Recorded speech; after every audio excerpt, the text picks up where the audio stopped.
था, जहाँ हर तरफ चमकते फूल, हवा में उड़ते रंग बिरंगे पंख और हंसने की मीठी आवाज गूंजती थी। हर सुबह सूरज की पहली किरण जब चमकती थी तो सारी परियां अपने पंख फैलाकर आसमान में उड़ती और नए दिन का स्वागत करती थी। इसी देश की रानी थी रानी परी, जो बहुत दयालु और समझदार और न्यायप्रिय थी। एक दिन रानी परी ने सोचा कि नई परियों को जादुई शिक्षा देने का समय आ गया है, ताकि वो अपनी शक्तियों का सही इस्तेमाल कर सके, परी देश को और भी सुंदर बना सके। इसीलिए उसने सबसे पुरानी और अनुभव वाली एक बूढ़ी परी को बुलाया। बूढ़ी परी, तुम सबसे ज्यादा अनुभव रखती हो और तुम्हें जादुई ज्ञान की गहरी तक समझ है, इसीलिए मैं चाहती हूँ कि तुम नई परियों को शिक्षा दो और उन्हें एक अच्छी परी बनाओ जो दया और संवेदना समझ सके। रानी परी, आपका आदेश सर आंखों पर रखती हूँ और मैं नई परियों को इतना शक्तिशाली बनाऊंगी कि कोई भी उनका सामना ना कर सके और वो सबसे आगे रहे। रानी परी को लगा कि बूढ़ी परी सच में अपनी जिम्मेदारी समझ रही है, लेकिन उसने एक बात महसूस नहीं की कि उसकी आंखों में अजीब सी कठोरता और घमंड छुपा हुआ था। अगले दिन से जादुई पाठशाला शुरू हुई। परियां बड़े उत्साह के साथ एकतात हुई। उसके पंख नए थे, उनकी आंखों में सपने थे और दिल में सीखने की इच्छा थी। गुरु माँ, मैं बहुत खुश हूँ कि मुझे जादुई शिक्षा मिलेगी और मैं भी एक दिन किसी की मदद करने वाली परी बनूंगी। मैं भी चाहती हूँ कि मैं अपनी शक्तियों से फूलों को खिला सकूं और दुखी लोगों के चेहरे पर मुस्कान ला सकूं। बूढ़ी परी ने उन सबको ठंडी नजर से देखा और एक कड़क आवाज में कहा, जादुई शिक्षा इतनी आसान नहीं होती जितनी तुम सोच रही हो। अगर तुम्हें शक्तिशाली बनना है तो तुम्हें कठिन परीक्षाओं से गुजरना होगा और दर्द सहना होगा, तभी तुम असली परी बन सकती हो। हम तैयार हैं गुरु माँ, चाहे कितनी भी मुश्किल आए हम सीखेंगे और कभी पीछे नहीं हटेंगे। उस दिन बूढ़ी परी ने पहला पाठ शुरू किया, जो देखने में आम था लेकिन उसका तरीका बहुत कठोर था। उसने एक बड़ी सी टोकरी निकाली जिसमें लाल तीखी मिर्च भरी हुई थी। सब परियां हैरान हो गई और एक दूसरे की तरफ देखने लगी। गुरु माँ, ये मिर्चियाँ क्यों हैं? क्या ये भी जादुई पाठ का हिस्सा है? हाँ, ये तुम्हारी पहली परीक्षा है। जो परी तीखी मिर्च को बिना आंसू बहाए खा लेगी वही असली शक्ति को पाएगी, और जो कमजोर होगी वो कभी आगे नहीं बढ़ पाएगी। ये सुनकर सभी परियां घबरा गई, लेकिन डर के साथ साथ उन्होंने हिम्मत भी जुटी। मैं कोशिश करूंगी, चाहे कितनी भी जलन हो मैं पीछे नहीं हटूंगी, क्योंकि मैं अपने सपने पूरे करना हम अभी आए, बस यही सामने जा रहे हैं, हम वापस आते हैं, थोड़ी देर में वापस आते हैं। ठीक है, जल्दी आओ, सिर्फ तुम्हारे पास 5 मिनट का समय है। अगर जल्दी नहीं लौटी तो तुम्हारी खैर नहीं। सभी परियां डर के मारे कांप रही थी, लेकिन गुरु माँ वहां से चली गई तो उनके अंदर हिम्मत आ गई। सब परियां एक साथ मिलकर परी देश के महल गई। रानी परी अपने सिंहासन पर बैठी थी और अपने देश की खुशहाली के बारे में सोच रही थी। जैसे ही उसने परियों को इतना उदास देखा, उसका दिल चिंतित हो गया। तुम सब इतना उदास और थकी हुई क्यों लग रही हो? तुम्हारी आंखों के अंदर चमक कहाँ चली गई और तुम्हारे पंख इतने बुझेल क्यों हैं? तुम्हें सच में बताओ क्या हुआ है? रानी परी, हमें माफ कीजिए, लेकिन हम बहुत दर्द में हैं और हमें आपकी मदद चाहिए, क्योंकि हमें समझ नहीं आ रहा कि ये शिक्षा है या सजा। हमें रोज तीखी लाल मिर्च खिलाई जाती है और इतना दर्द दिया जाता है कि हम सांस तक नहीं ले पाते और हमारी आंखों से आंसू रुकते नहीं। बताइए हम क्या करें? आप ही हमारी हालत देख सकती हो, हम पहले कैसी थी और अब कैसी हो गई हैं। रानी परी ने एक एक कर सब की बात सुनी। ये सब सुनकर रानी परी का चेहरा बदल गया। उसकी आंखों में गुस्सा भी था और दुख भी, क्योंकि उसने कभी नहीं सोचा था कि उसके अपने देश में इतना अन्याय होगा। उसने सोचा था बूढ़ी परी जो कि बहुत सालों से जादू कर रही है शायद वो परियों को अच्छा जादू सिखा सके। क्या तुम सब सच कह रही हो? क्या बूढ़ी परी इतनी कठोर हो गई है कि उसने दया और संवेदना सब भुला दी है? क्या उसे अपने बुजुर्ग होने का एहसास नहीं है? इन परियों को वो इतनी सजा और कठोरता से सिखा रही है। हम झूठ क्यों बोलेंगे रानी परी, हम सिर्फ ये चाहते हैं कि हमें सही शिक्षा मिले, जहाँ हमें समझाया जाए ना कि दर्द दिया जाए, जहाँ हम जादू सीख सके जो कि दूसरों के काम आए, ना कि इतना दर्द सहेंगे कि हमें ही मदद की ज़रूरत पड़ जाए। हम मजबूत बनना चाहते हैं लेकिन दर्द से नहीं, प्यार से और समझ से। आप ही जानती हैं परियां सिर्फ मदद के लिए और सबका दुख बांटने के लिए होती हैं, ना कि दर्द सहने के लिए खुद। रानी परी ने तुरंत फैसला लिया और बूढ़ी परी को महल में बुलाया गया। कुछ ही देर में बूढ़ी परी वहां आ गई। उसके चेहरे पर अब भी वही घमंड और सख्ती थी। उसने बगल में खड़ी परियों को देखा और गुस्से से लाल हो गई। रानी परी, आपने मुझे बुलवाया। क्या आप देखना चाहती हैं कि मैंने कितनी मजबूत और शक्तिशाली परियां तैयार की हैं? क्या मैं आपको दिखाऊं? मुझे ये बताओ कि तुमने उन्हें शक्ति सिखाई है या उन्हें दर्द दिया है, क्योंकि जो बातें मैंने सुनी है वो बहुत ही चिंतकजनक है। मुझे बताओ कि तुम कैसी शिक्षा दे रही हो। शक्ति पाने के लिए दर्द सहना पड़ता है। अगर ये परियां इतनी सी मिर्च नहीं सह सकती तो ये कभी भी बड़ी चुनौतियों का सामना नहीं कर पाएंगी। आप भी रानी परी बनी हैं, आप भी जानती हैं कि कितनी कठिनाइयां होती हैं और एक परी को बहुत ही ज्यादा मजबूत होना पड़ता है। ये सभी परियां बहुत ही ज्यादा कमजोर हैं।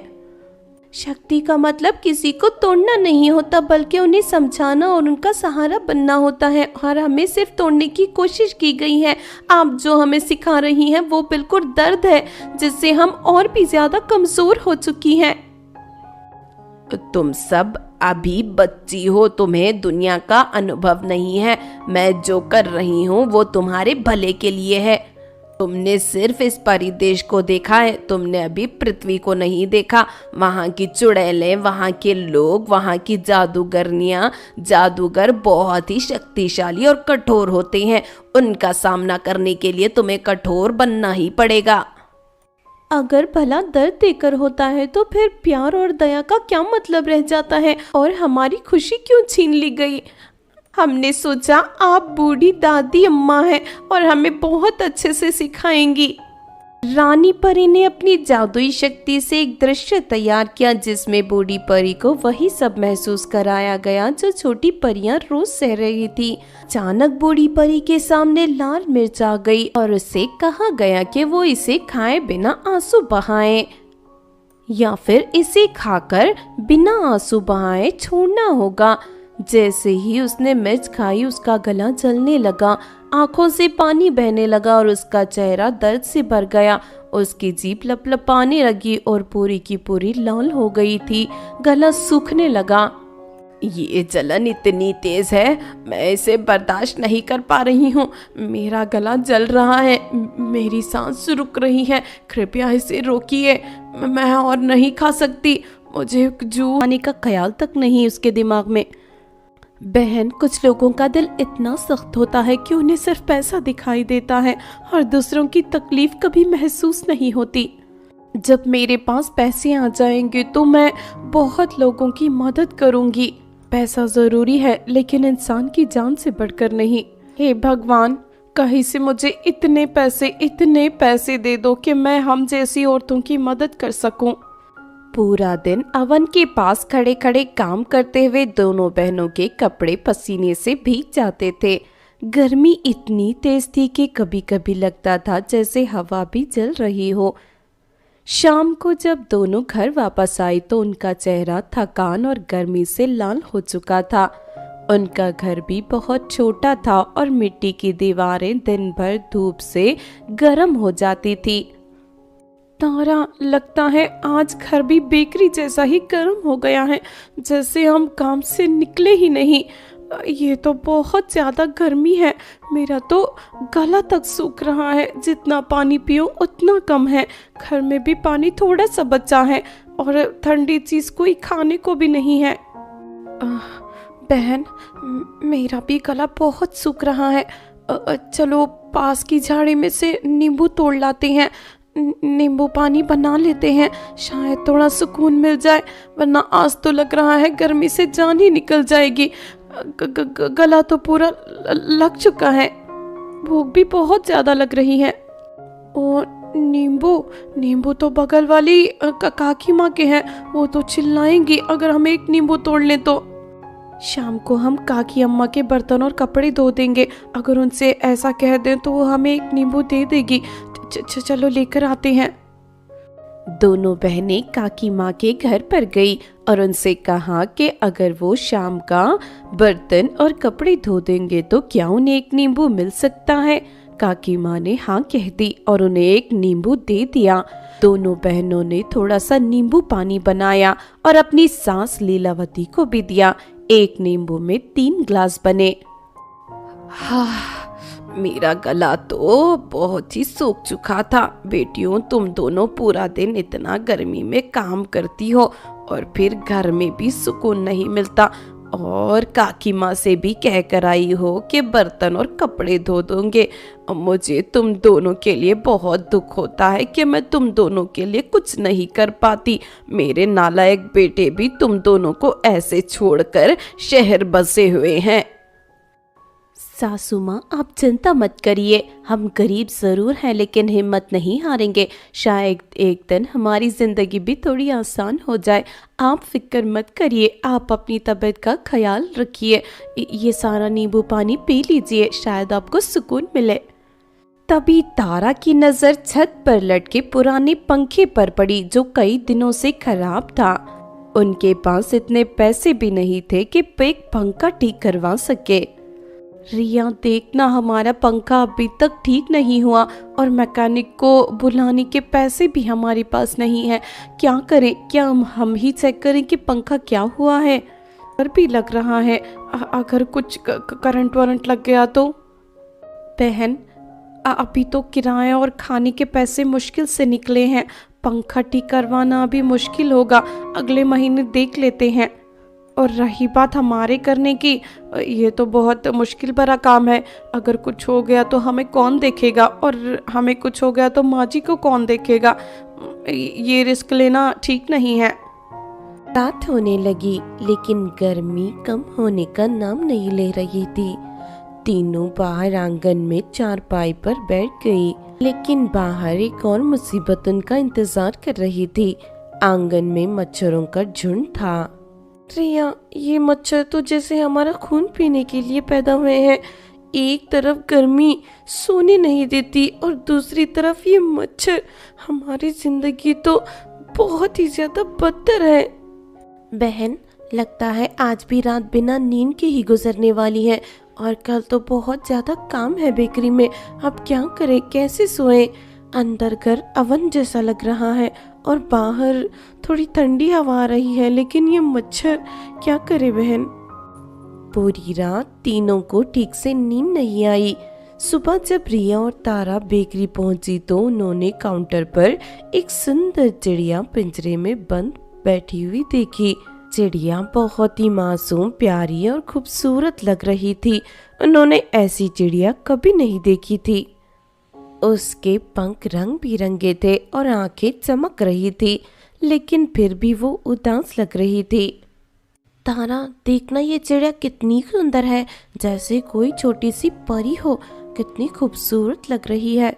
मैंने अपनी जिंदगी में ऐसी चिड़िया कभी नहीं देखी, बहुत मासूम है। हाँ बहन, लेकिन मुझे लगता है ये खुश नहीं है। देखो कैसे चुपचाप बैठी है, जैसे इसे यहाँ रहना बिल्कुल पसंद नहीं है। ना जाने मालकिन इसे कहाँ से लाई है। तभी बेकरी की मालकिन अंदर आ गई और कहा, रिया और तारा, मुझे कुछ दिन के लिए गांव जाना है और जब तक मैं वापस ना आऊं तब तक तुम दोनों इस चिड़िया को अपने घर ले जाओ, और इसका ध्यान रखना। याद रहे, इस चिड़िया को कुछ भी नहीं होना चाहिए, वरना तुम दोनों की खैर नहीं। मालकिन, हम इसका अच्छे से ख्याल रखेंगे और इसे भूखा प्यासा नहीं रहने देंगे। आप चिंता मत करिए, हम इसकी देखभाल आपसे भी अच्छा करेंगे। हम पत्तों से घर बना लो तो वो घर अंदर से बहुत ठंडा रहेगा और तुम सब उस गर्मी से बच जाओगे। वो पेड़ जादुई हैं, वो जादू भी करते हैं। चिड़िया की बातें सुनकर रिया और तारा एक दूसरे को देखने लगी। बहन, हम कल ही जंगल जाकर केले के पत्ते लाने होंगे और बचाना होगा, माँ जी को बचाना होगा। हम इस गांव के सभी लोगों को बता देते हैं कि गर्मी की लहर बहुत बढ़ने वाली है। हाँ बहन, अगर इस चिड़िया की बात सच है तो ये घर सिर्फ हमारी नहीं बल्कि पूरे गांव की जान बचा सकता है। और इसी उम्मीद के साथ दोनों बहनों ने फैसला किया कि अगले दिन वो केले के पत्तों का जादुई घर बनाना शुरू करेंगे। सुबह का वक्त था, सूरज अभी पूरी तरह से उतरा भी नहीं था, लेकिन हवा में गर्मी की जलन महसूस होने लगी थी। रिया और तारा ने रात भर चिड़िया की बात के बारे में सोचा था। दोनों को डर भी लग रहा था और उम्मीद भी थी कि शायद केले के पत्तों का घर उन्हें और उनकी सास को बचा सकता है। तारा, मुझे लगता है हमें आज ही जंगल जाके केले के बड़े पत्ते लाने चाहिए, क्योंकि अगर सच में गर्मी की भयानक लहर आने वाली है तो हमें जल्द से जल्द अपना घर बनाना होगा। अगर गर्मी की लहर बढ़ जाए तो हम कुछ नहीं कर पाएंगे। बहन, तुम बिल्कुल सही कह रही हो। अगर हमने देर कर दी तो शायद हमारे पास बचने का कोई रास्ता नहीं रहेगा और सासू माँ भी इतनी गर्मी बर्दाश्त नहीं कर पाएगी। दोनों बहनें जंगल की तरफ चल पड़ी। जंगल में हवा थोड़ी हल्की थी और पेड़ों की छाया थोड़ा सुकून दे रही थी। चिड़िया आसमान में उनके ऊपर उड़ रही थी, जैसे उनका रास्ता दिखा रही हो। थोड़ी देर चलने के बाद उन्हें बड़े बड़े केले के पेड़ दिखाई दिए। उनके पत्ते बहुत बड़े और हरे भरे थे, साथ में केले भी लगे थे। दोनों बहनों को ऐसा लग रहा था जैसे वो केले के पत्ते और केले के पेड़ों की स्वर्ग में आ चुकी हो। वहाँ हवा एसी जैसी लग रही थी, पत्तों की छाया बहुत ठंडी थी। हाँ बहन, और अगर हम पत्तों को एक दूसरे के ऊपर अच्छे से बांध दें तो शायद हवा भी ठंडी हो जाए। जल्दी जल्दी इन पत्तों को तोड़ लो। ये पत्ते लालची लोगों के लिए नहीं है, सिर्फ अच्छे लोगों के लिए है, इसीलिए जल्दी जल्दी तोड़ो। दोनों बहनें बड़े बड़े पत्ते काटकर इकट्ठा करने लगी।